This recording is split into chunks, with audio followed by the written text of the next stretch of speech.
Yo, Beth, that shit crazy. On a Tuesday, it's All Even with your boy Barry Grant. You can catch me on Instagram and Twitter at All Even Podcast. You can listen to the show on Podbeam as well as Apple Podcasts, Google Podcasts, Stitcher, Deezer. I'm all over the place, man. And trust me, go to YouTube, hit that subscribe button, like, share, and comment because the page is growing, baby. That All Even wave. Get on that wave. We hit 1,000 downloads last month. Let's keep the train rolling. Lots to get into. Aaron Rodgers is not going to get traded after all. We got NBA talks. It's pretty much all NBA tonight. We're going to discuss what's going on with the Knicks. We're going to talk Nets basketball as well. All the other playoff games and, do some previews. And then the greatest segment on the planet, Dummy of the Week. So let's just jump right into it. There's a lot of New York Knicks fans right now that are not happy. There's a lot of New York press right now that are miserable. There's a lot of people that are very, very put out in regards to what they're seeing with their New York Knicks. But here's the thing. Why should they be? Why should they be put out and upset? Did they really expect this team to be world beaters when they got to the playoffs? This was expected. Now listen, I picked the Knicks in 7 because I thought that they were gritty. I thought they had a chance to be very good defensively in the series. I thought that they would be able to have a better game plan to stifle Trae Young. I thought Tom Thibodeau would be able to make certain adjustments. But I guess I was wrong. And the reason why I was wrong is because the old Knick faithful fans for me. Game 1, they start to harass the Brooklyn Nets. We want Brooklyn. Brooklyn sucks. All this nonsense. You got de Blasio coming out doing his nonsense. I don't have to speak much on de Blasio because he was the runaway candidate for Dummy of the Week last week. But it's always projection with Knicks fans. And I warned you. I warned you to live in the moment. Enjoy what you're seeing. Don't project. And what we're seeing is a team that looks like they actually projected ahead of this round. The Knicks don't look prepared. The Knicks don't look like a team that was one of the best stories in the second half of the season. They don't look like that right now because Homer Simpson, shouts to Tom Thibodeau, has not made the proper adjustments. Why, oh why, is Derrick Rose in the starting lineup? The fact that the bench has a negative net rating since he's been inserted into the starting lineup just makes no sense to me. So my thing is, what is Tom Thibodeau doing? What does he see out there that makes him think that they can be able to turn this around playing the way they're playing? They're double-teaming Trae Young. They're allowing guys like DeAndre Hunter and others to be open and hit threes, which they're doing in this series. What is the adjustment? What are the Knicks going to do to fix this? Can they fix this? I don't think they can. Because one of the main issues that I have with the Knicks is not even what they're doing with Trae Young. It's not even the Derrick Rose starting situation. It's Julius Randle. Julius Randle, to me, is the biggest problem on this Knicks team.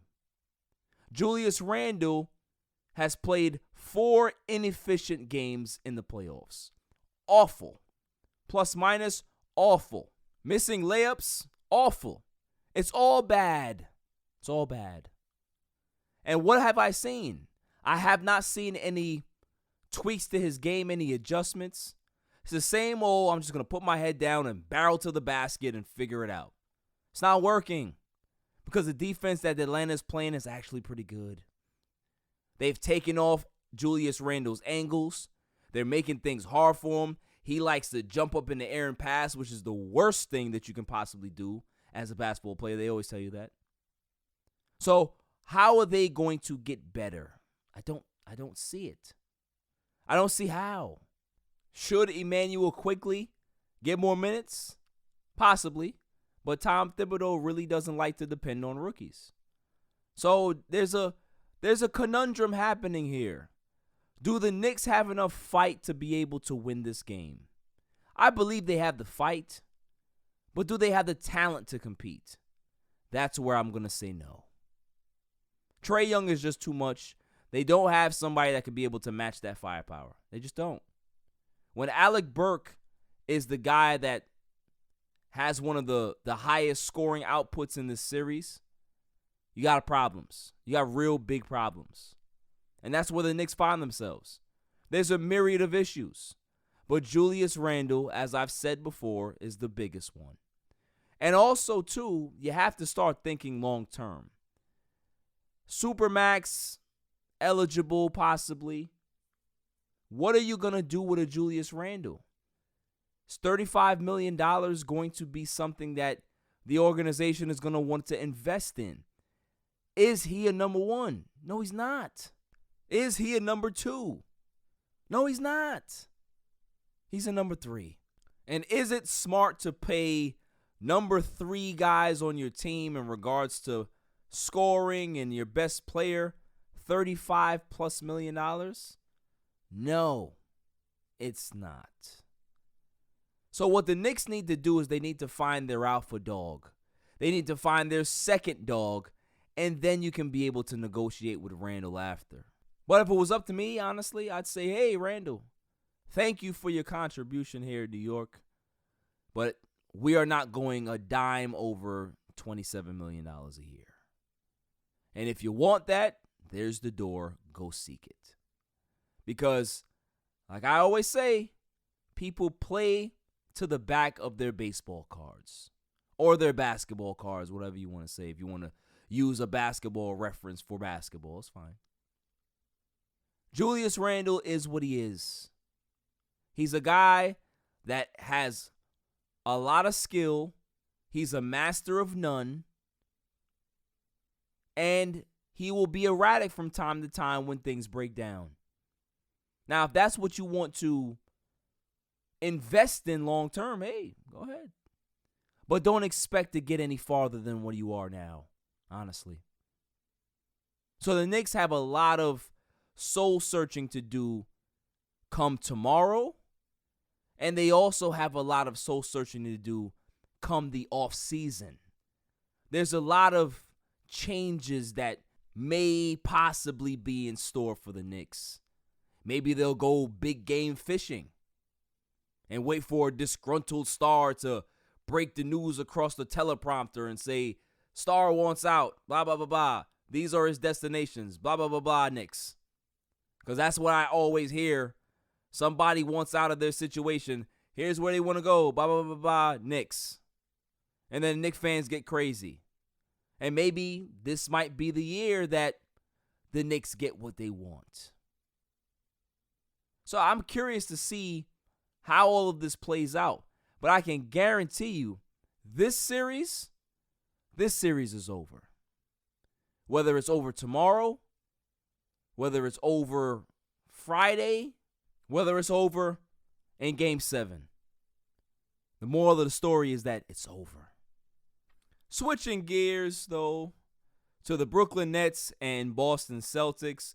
Brooklyn is up 68-56, 8:42 in the third quarter. Jason Tatum is having a rough go at it tonight. 4 for 16 from the field, 11.6 rebounds. Kevin Durant, 9 points, 3 of 9. But the story of the game is obviously James Harden, 21 points, 8 rebounds, 9 assists in 24 minutes. Kyrie Irving, 15 points. So the Nets are well on their way to winning this series, and they're going to go against the Milwaukee Bucks, which is going to be a fantastic series. I can't wait for that. There was never a doubt in my mind that Brooklyn would be able to win this series. They're a better team. They have more talent. It's just one of those terrible years for Boston. They just don't have it this year. And that's okay. There's times where the injury bug hits you And it's just not your year. I mean, just chalk it up to bad luck. Lucky gives bad luck. I don't know. But Boston, they have Jason Tatum. They got Jaylen Brown going forward. Can they be able to rebound? Absolutely, they can be able to rebound and come back better next season. But here's the problem. It's not Brad Stevens. It's not Jaylen Brown. It's not Marcus Smart. It's Danny Ainge. Can you trust Danny Ainge to be able to get it together? I've talked to a couple Boston fans. Oh, it's not Danny Ainge. He's done well. Really? Really? The guy that's done well, that drafts Grant Williams, the guy that holds all of the draft picks and doesn't go get himself a big bona fide star because he never wants to feel like he lost a trade. That guy, he's doing well, right? Because what I see on this roster is a scrappy unit. Not a playoff team. Not a legit NBA roster. I see a scrap unit. So if that's your guy, then maybe you need to change guys. Just saying. For Brooklyn, listen, we all know what it is. The matchup is coming next round where I believe that the Brooklyn Nets season will end. I have Milwaukee winning that series in 6. I think Milwaukee's the better team. I really do. All jokes aside. No trolling, no shade, no hate. I don't hate the Brooklyn Nets. I think they're a talented bunch. I think that they have 3 of the best talented players that's ever played this game. But styles, matchups, all of those particular things matter. They matter. And Milwaukee has the advantage, in my opinion. Is this the test that Brooklyn has needed to possibly show people and wake everybody up and say, we're legit? Absolutely. So if they do that against Milwaukee, I got nothing after that. Sky's the limit for Brooklyn Nets if they beat Milwaukee. I just don't personally see it. I think Milwaukee is going to be the more physical team, the more physically dominating team. They're going to want it more because they've been in a position for the last few years where they were supposed to be title favorites and they end up, crap in the bed. So I got them all the way. But like I said, it's going to be a great series to watch. I can't wait. We're going to see some special basketball next round, especially in that series. However, on to some pressing news. It was a very miserable weekend for me. I didn't sleep well, tossed and turned, night sweats, all that stuff, man. It was just miserable. The only good thing that came out of this weekend was my son's birthday. Turned 4. It's a highlight of my weekend. But everything else was a nightmare. And the reason why is because the Clippers are back from the dead. What I thought was going to be a weekend of celebration and jubilation and joy turned out to be a complete nightmare. All Dallas had to do was win one game. I wasn't expecting them to sweep the Clippers. I wasn't expecting that. Clippers are a pretty decent team. I wasn't expecting them to get swept. But for them to lose 2 home games, I got nothing. So Dallas is going to lose to the Clippers, and it shouldn't have been so. I'm beside myself. I really am. I just don't know what to think anymore. Can the Dallas Mavericks be able to pull out the series? Absolutely they can. Will they? No, I don't think so now. I think the Clippers realize that Dallas is a wounded team, that Luka has that neck strain or whatever it is, and Porzingis, you don't have to worry about him because he's a walking caution tape. It is what it is.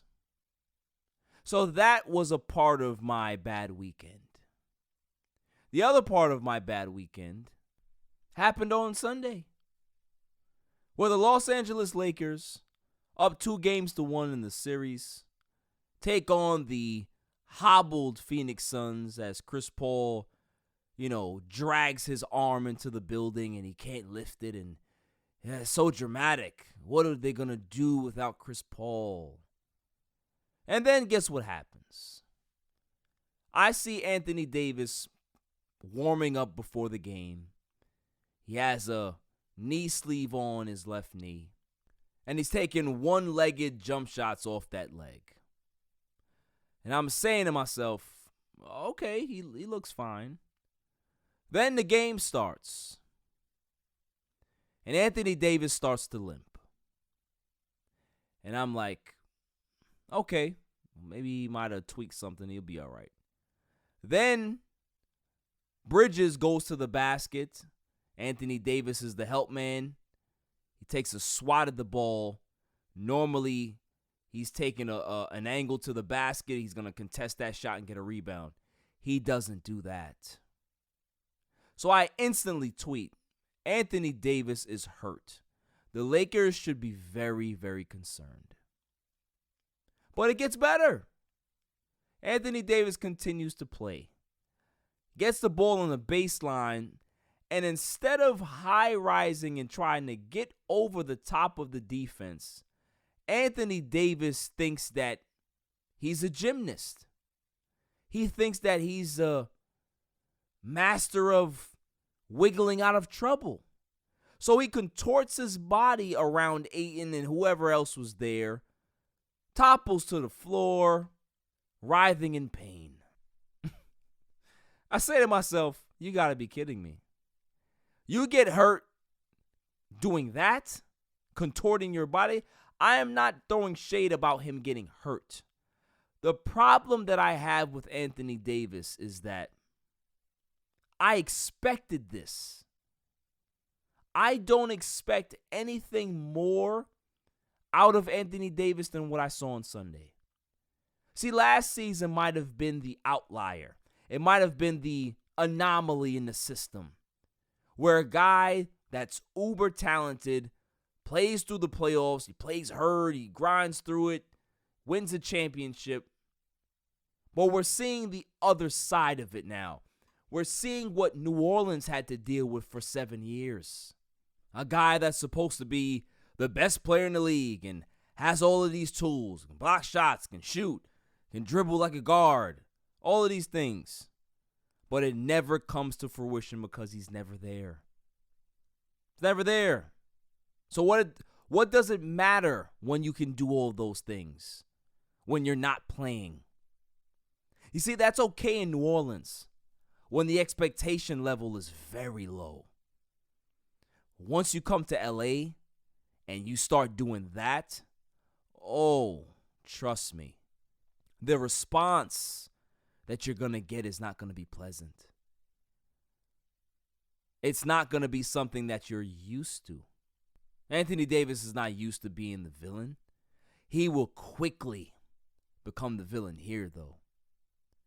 Because it's all about accountability. Anthony Davis hurts himself, doesn't return for the second half. Lakers lose, the game is over, and he doesn't speak to reporters. Some people don't have a problem with it.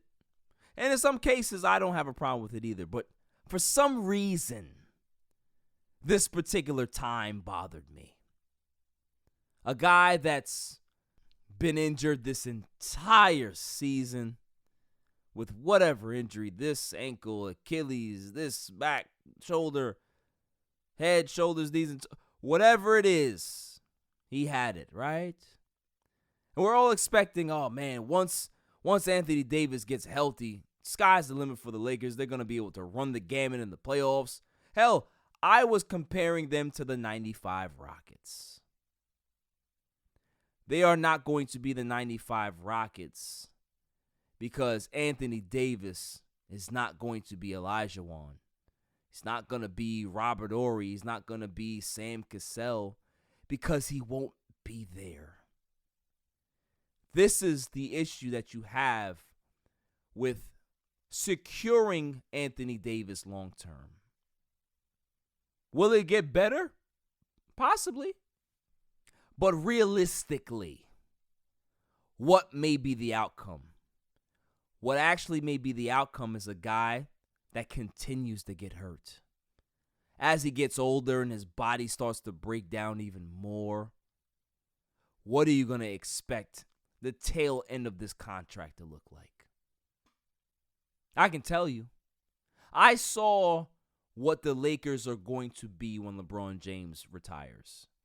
And to be honest with you, I don't like it. I don't like the direction of having an Anthony Davis leading the charge.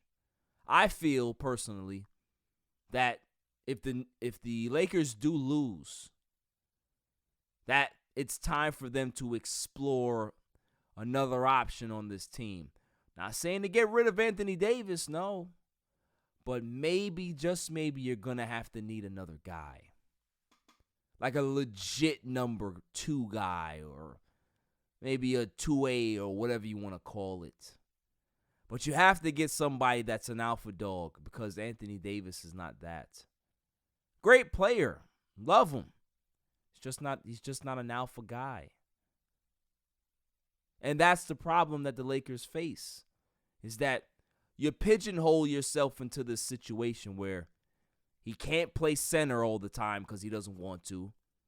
So you have to get guys like Drummond and Gasol to fill up that lane.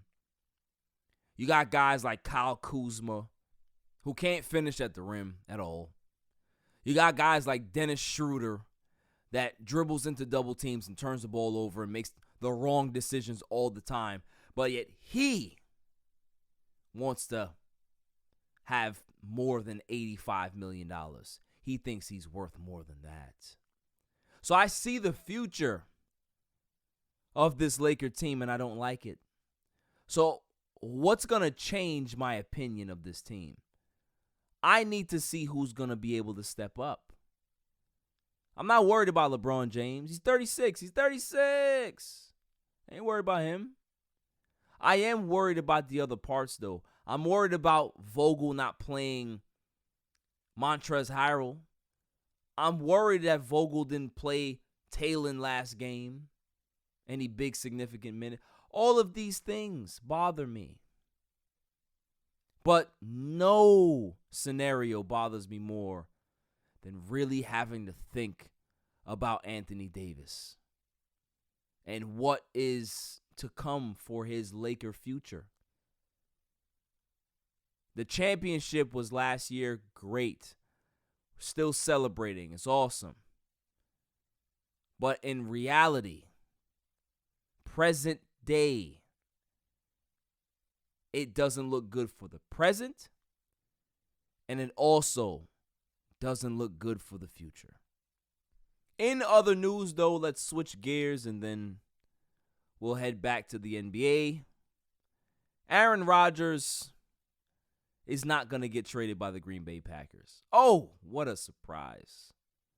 Did we really think that they were going to pull the trigger? The MVP of the league is going to get traded somewhere else for a couple of draft picks? No, it wasn't going to happen. So is Aaron Rodgers content with staying on this team? Or is he going to pull a Carson Palmer and retire? What should he do? Well, in my opinion, he should retire. If he's that hell-bent on not playing for this team, then retire. But if you are still invested, come back and be with your team. Hold the front office accountable. Hold the coaching staff accountable. And bond with your teammates. That's what I feel you should be able to do. Rage against the system. Rage against the machine. That's the Green Bay Packers front office. That's what you should do. It just may be time for these organizations to be taught lessons to not alienate your star quarterback. Not make them feel like they're not an important piece of your team. Don't take away all their weapons. Don't be stingy with them when it comes to contract time. You should just hand Aaron Rodgers the blank check and say, fill it out. It's already signed, kid. That's what needs to happen. So I'm curious to see the dynamic within the next few days. But if I'm Aaron Rodgers, where I think that he should be really leaning towards retirement. Screw it. Bet on yourself. Be done with Green Bay. I'll be fine with it. Wherever you go, wherever Aaron Rodgers goes, I'll root for him. It doesn't matter. So, it's very interesting to see what happens with this. It's a saga that's probably going to last through OTAs and maybe spill into training camp as well. Who the hell knows? But what I do know is that Aaron Rodgers is a top 5 quarterback. He deserves to be paid like one. He deserves to be treated like one. He doesn't deserve to not have weapons. He doesn't deserve to have an incompetent GM. He doesn't deserve to have a coach that doesn't trust him in a 4th down situation in an NFC title game. He deserves more than that. So I can understand the frustration that he's going through. I really can. Because if it was me, I'd chuck him the deuces and be on the first thing smoking out of that cold-ass place, Green Bay, Wisconsin.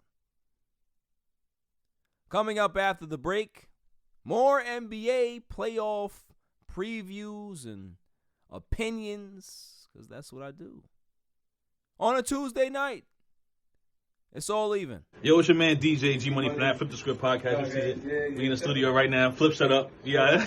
Oh, listen. Shout out to the All Even podcast. My man Barry Grant Jr. What's up, man?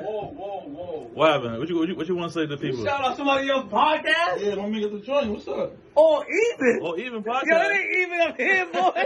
We put this yo, what's up, man? All Even. Yo, you. Oh my God. What's up with you, man? Now that's a shout out. You keeping this? Yeah, keep all that. You want to jump All in the Even camera? podcast, right? Yeah, All Shout out Even. to All Even podcast, right? All Yeah. Even. That's your man. My man. All right, shout out to All Even podcast. 100%. He cool. Is he cool? Let me see. Is he cool? G. What is it, G? Oh. Shout out, G. Oh. He cool, man. Welcome back, y'all. So let's get into these NBA playoffs preview for the week. Right now, we got Brooklyn ahead of the Boston Celtics, 86-79. Kevin Durant, 16 points. Kyrie Irving and James Harden have 20 and 21, respectively. You have Jason Tatum, who's starting to wake up a little bit, but still shooting terribly from the field. 7 of 20 points. Marcus Smart has 12 points. Romeo Langford, 13 points after he's filling in for Kemba Walker. Jabari Parker, 13 points. So they're trying to get some production here. They've had a very good third quarter to close the gap. Can they be able to continue this and make it a real compelling fourth quarter? They're trying real hard, man. They're playing hard. So I got to give them their respect. I got to give them kudos for that. To, the fact that they're not giving up. They're not rolling over and saying, okay, well, this series is over. Let's just pack it in. The mighty Nets have beat us. No. Play hard. Expose this team for the lack of defense that they do have. Because Milwaukee's watching. They're watching. And I can't wait. The next game we have that's going on right now on NBA TV is the Denver Nuggets at Portland. Series is tied 2-2. Denver is up 38-25 after the first quarter. Dame Dollar has 7. Nurkic has 7. That's who leads the Portland Trailblazers. For the Denver Nuggets, it's definitely a scoring by committee. Everybody's getting into the action. Aaron Gordon 6, Michael Porter has 8, Jokic has 8, 4 and 3, Campazzo has 3, Austin Rivers has 8 points. So everybody's getting involved. They're getting balanced scoring right now. Can that continue during the game? I'm not sure. But this is an important game. It's the swing game. Most of the teams that win Game 5 end up winning the series.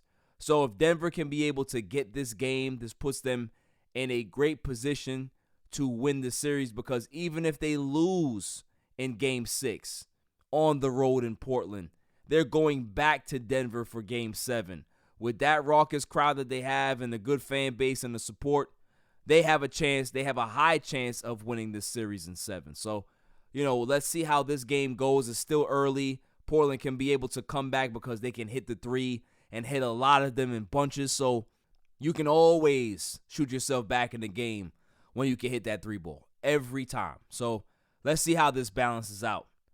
And for the nightcap for today, Game 5 between the Lakers and the Suns. No Anthony Davis. KCP is back after having the calf contusion or whatever that was. He's back in the starting lineup, so that's going to give the Lakers a little boost because he is a 41% three-point shooter this year. And everybody knows that what LeBron James has to do is go nuclear. He has to go back to vintage Braun and save the season for the Lakers.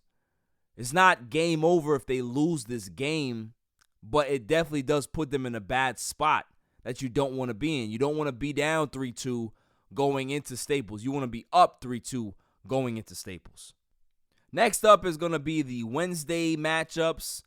First game we're going to have tip-off is going to be the Wizards and Sixers. Game 5, that's going to be in Philadelphia. Washington pulls off the upset in Game 4. They avoid the sweep. Embiid goes down with knee soreness. He couldn't continue the game, and they lost. Ben Simmons had a rough one. Can he be able to bounce back? Absolutely, but his free throw shooting is a disaster. So if teams are going to use that strategy against him, he's going to have to knock down at least 7 of 10. Got to at least knock down 70, 75% of your free throws to make guys look at you and say that they're not going to foul you anymore. But Ben Simmons' free throw shooting has been a concern. So if I have to pick a team that's going to win Game 5, honestly, I'm going to go with Washington. I think Washington pulls out a close one, but I think this is the last game that they win in this series. I believe that Joel Embiid is going to come back to dominate Game 6, beat the hell out of them. It's not going to be a close game in 6, and Philadelphia advances. Next game after this is going to be Game 5 between the Hawks and the Knicks.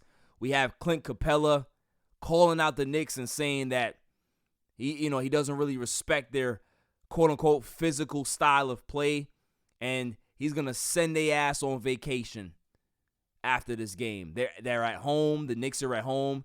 He said that we're going to pack you up, send you on vacation because you're not going to be able to stay in New York after this L. Big, big words from Capella. I like it. Then what was the response? Julius Randle, well, I don't even address Capella. Yeah, you should. You should. Derrick Rose, I've never talked nonsense my life. I'm not going to start now. Okay, maybe you should. Maybe it'll give your team a boost, a morale boost, some confidence. Be able to say, yo, you believe what Capella said about me or us? Let's go ahead and go get these guys, man. Instead, you poo-pooed away. Because maybe they know the truth, too. Maybe. Maybe they already got their Hawaiian shirts packed up in their suitcase. Maybe. So I'm curious to see what type of fight, what type of response the Knicks have in that game. Because the Hawks want the smoke. They want all of it. Next up is going to be Game 5 between the Memphis Grizzlies and the Utah Jazz. Utah is up 3-1. They're looking to close out the series at home. I believe that they do close out the series at home. Donovan Mitchell, since he's been back, Utah has been phenomenal. They've executed well. They've hit timely shots. They've hit a lot of big threes. And, that's pretty much it. Memphis doesn't have enough.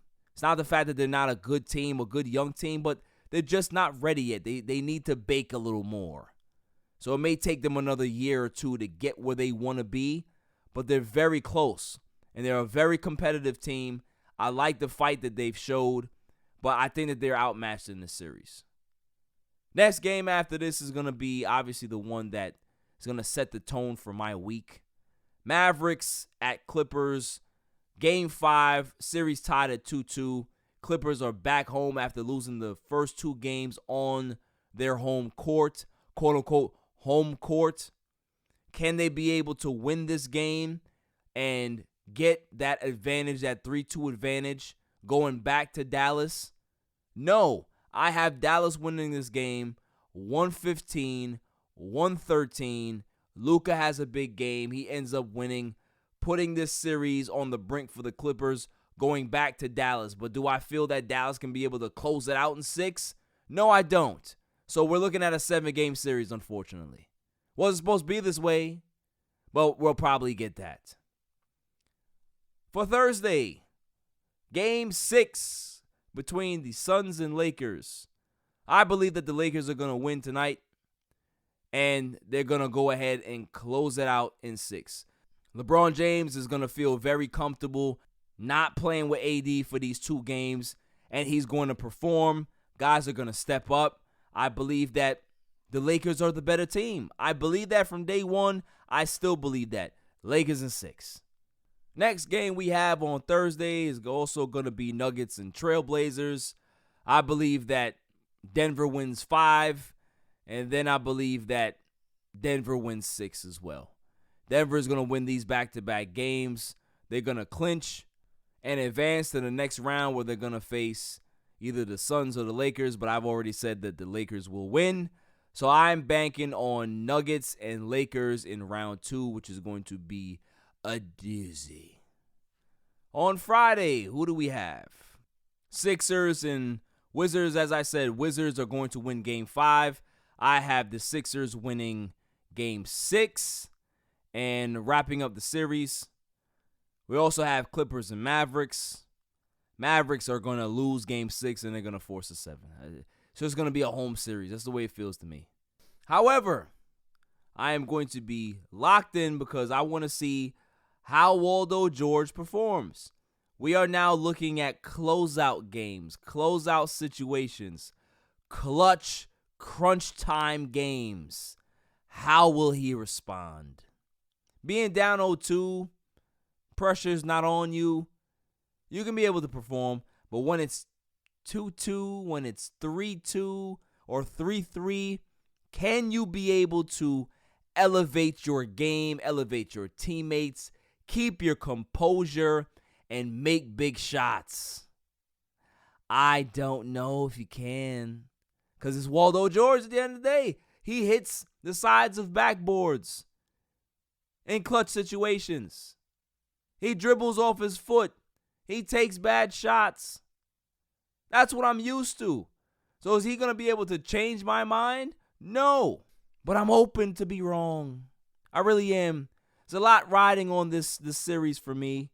Shouts to Fan Podcast, John, Henny Dre. You know, John told me, listen, I got to put on a Clippers jersey, a Paul George jersey if they win the title or some nonsense. Like, it ain't happening. So I ain't got to worry about that. It ain't happening. But if it does, what a miserable summer it's going to be for me. Like, just thinking about it, man. Oh, brings me nightmares. Now we're going to have to wait until Saturday to see if we're going to have some new second-round matchups. So that's what we're looking for going forward. So I'm excited to see what we have for the rest of the week. It's going to be some great games that are played, must-see games. So lock in because it's playoff time, baby, and it only gets better from here.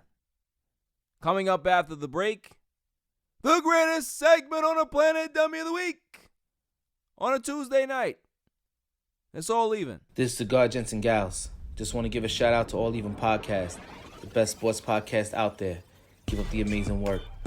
Also check us out at cigargentsandgals.com. We're everyday apparel for cigar smokers. Let's get it. What's going on? What's up with you? It's your boy, the Candyman, the ALFRE to the D. It's your boy, Alfred from the Rap Lab Podcast. And it's the one and only True G. Just call me the QG from the Rap Lab Podcast. And you tuned in to All Even with Barry Grant. Boy, that shit crazy. Welcome back, y'all. So without further ado, the greatest segment on the planet, Dummy of the Week. Dummy, yeah. We pick candidates on Tuesday and Saturday, and then we pick the winner on that Saturday show. So who is my first candidate for Dummy of the Week? May I have the drum roll, please? And the candidate is the NBA fans. The NBA fans that have acted a fool, they are my candidates for dummy. Yeah. Because all it took was COVID to happen for people to be put in a situation where they're not comfortable and everybody's inside, they can't have contact, and a lot of things happen. Now the country's starting to open back up. People can be able to go to ball games again, concerts, all that stuff. And people don't know how to act. In New York, we had the spitting issue. In Philly, we had the throwing of the popcorn issue. Then we had the guy running onto the court. In Utah, we had racial remarks and all types of different stuff being thrown at Ja Morant's father and family. What is wrong with you people? The first time that you get out to be able to have fun and to cheer teams on, you acting like this is a bar and roadhouse. Like, what are we doing? You see, what happens is that this is not a baseball game where fans get tuned up. I don't see fans get tuned up at basketball events. That's probably the reason why they continue to overstep their boundaries. If there was a one-hitter quitter in the stands that was knocking these dudes out, maybe then we'd have some more reservation from these wild, nutty people and say, you know what? I seen that dude get knocked from his chair. I don't think I want to take that risk, man. I think I just want to sit here, enjoy the game, boo, and do whatever I got to do, but I'm going to stay right here. I'm not going to throw nothing. Just be normal, man. Just be normal people. I remember when Hulk Hogan turned his back on Macho Man and joined the NWO, and used to see people throwing beer bottles and soda bottles and coins and all types of stuff in the ring. That's wrestling. That's fine. That's wrestling. But this is the NBA. This is basketball. Act accordingly. Act like people. Because I can guarantee you, if any of these NBA players were to go up in the stands and see y'all, it's not going to end well. So just stop. Just stop. New York fans, stop. Philly fans, stop. Boston fans, stop. So it's like the big markets, they don't know how to act. And then, of course, you're going to sprinkle in Utah as well. Grow up or get shown them hands. That's easy. Easy solution. That's how it should be handled. Adam Silver should just... obviously, he's not going to do this, but in a perfect world in my head, Adam Silver should just allow people to go up there and go challenge whoever's up there causing a ruckus. That's what a perfect world looks like to me. Here comes a new challenger. Oh, ladies and gentlemen of the jury, we have two new contestants for Dummy of the Week as well. Big Baby Davis and Kevin Garnett. They go ahead and they criticize Kyrie Irving for stepping on Lucky's face in Boston. And they're over here talking about, oh, well, people get tuned up for less and blah, blah, blah. It's like, are we talking about the same thing here? Is Lucky a person? Was it actually the physical mascot that Kyrie stepped on? No, it was a picture. Ladies and gentlemen of the jury, we have lost our minds. We have completely lost our minds. People are storming the courts, they're throwing things, and now we're taking up for a picture, a logo that's on center court. Are you kidding me? I'm not gonna lie to you. This Boston Celtics, that regime that won the championship, they all bother me because they all come from this weird mindset of, well, Ray Allen should have never left, and he's not one of us. Just shut up. And now it's like, you're going to do this to Lucky? Do you know Lucky personally? Has Lucky been to your house? Has your kids played with Lucky?